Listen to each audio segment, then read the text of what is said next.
ChatGerry, a viscoplastic fluid dynamics interpretation of metabolic regulation, a 16-year personal study using the VMT energy method, number 1465, VPT Sharp 027, December 15, 2025, Gerald C.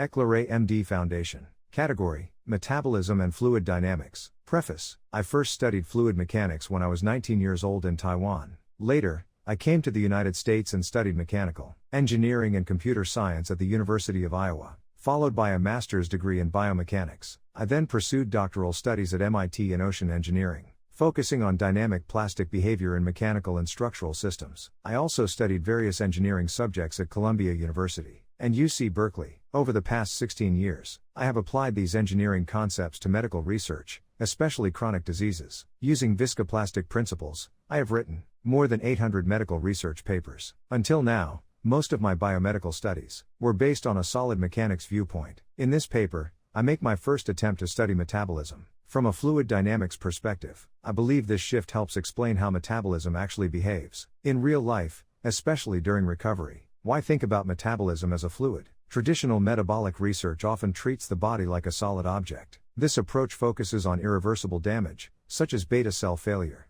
blood vessel calcification, nerve damage, or organ dysfunction. This way of solid mechanics thinking is important for understanding late-stage disease. However, metabolism does not fail suddenly because something breaks. It fails gradually because flow becomes overloaded and poorly regulated. Metabolism is a continuous transport system. Glucose, insulin, oxygen, fats, and energy are constantly moving. Early metabolic failure is not structural collapse. It is loss of flow control. This is why fluid dynamics, especially viscoplastic fluid mechanics, provides a better explanation for early and progressive metabolic disease. The core idea of this study: viscoplastic fluids have three key features. 1. They do not flow easily until a threshold is reached. 2. Their behavior depends on time and rate, not just magnitude. 3. Once overloaded for too long, they lose flexibility. These features closely match what we observe in insulin resistance and type 2 diabetes. In this study, I used my viscoplastic medicine theory, VMT, software to analyze 16 years of metabolic data using fluid dynamics thinking. I used three common biomedical variables: fasting plasma glucose, FPG, as the output state, or strain; average daily glucose, EAG, as the driving load; body mass index, BMI, as flow resistance. In simple terms, FPG shows where the system ends up, EAG shows how hard the system is being pushed, BMI shows how hard it is for the system to flow. How the analysis was done: I analyzed annual data of my obesity and type 2 diabetes conditions from 2010 to 2025. In fluid terms, strain rate is the year-to-year change in FPG. High strain rate means fast, uncontrolled change. Low strain rate means slow, stable regulation. Using VMT, I calculated stress strain energy, which represents the total metabolic effort required to maintain glucose control over time. This approach focuses on cumulative energy, not single lab values. The observed behavior is consistent with a yield stress viscoplastic fluid,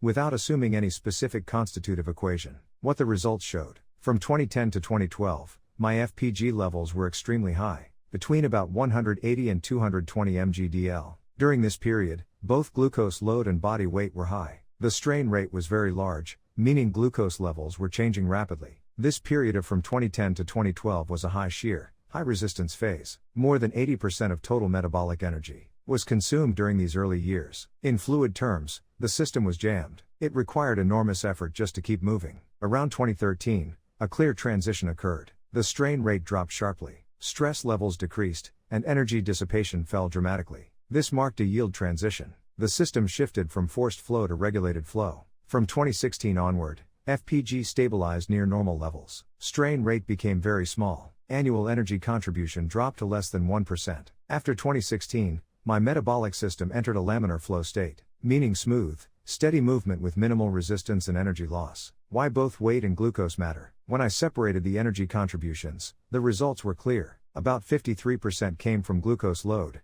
EAG. About 47% came from body mass, BMI. This means metabolic recovery required improving both diabetes and obesity together. Improving only one is not enough. In biomedical terms, insulin resistance improves only when both glucose load and body mass related resistance are reduced. Fluid thinking versus solid thinking. Solid thinking explains damage. Fluid thinking explains control. Solid-based VMT is ideal for studying irreversible outcomes like vascular calcification, neuropathy, stroke, or organ failure. Fluid-based VMT explains what happens earlier, when recovery is still possible. Metabolism behaves like a viscoplastic fluid. Organs behave like viscoplastic solids. If poor metabolic flow continues too long, fluid problems eventually turn into solid damage. This study focuses on the fluid stage, where prevention and recovery still work. Final thoughts. This fluid dynamics interpretation shows that metabolic health is governed by strain rate, control and cumulative energy, not just glucose numbers. The worst damage occurred when strain rate and resistance were both high, not when glucose was simply high. By slowing the rate of change and reducing resistance, the system regained regulation long before structural damage dominated. Understanding metabolism as a flow problem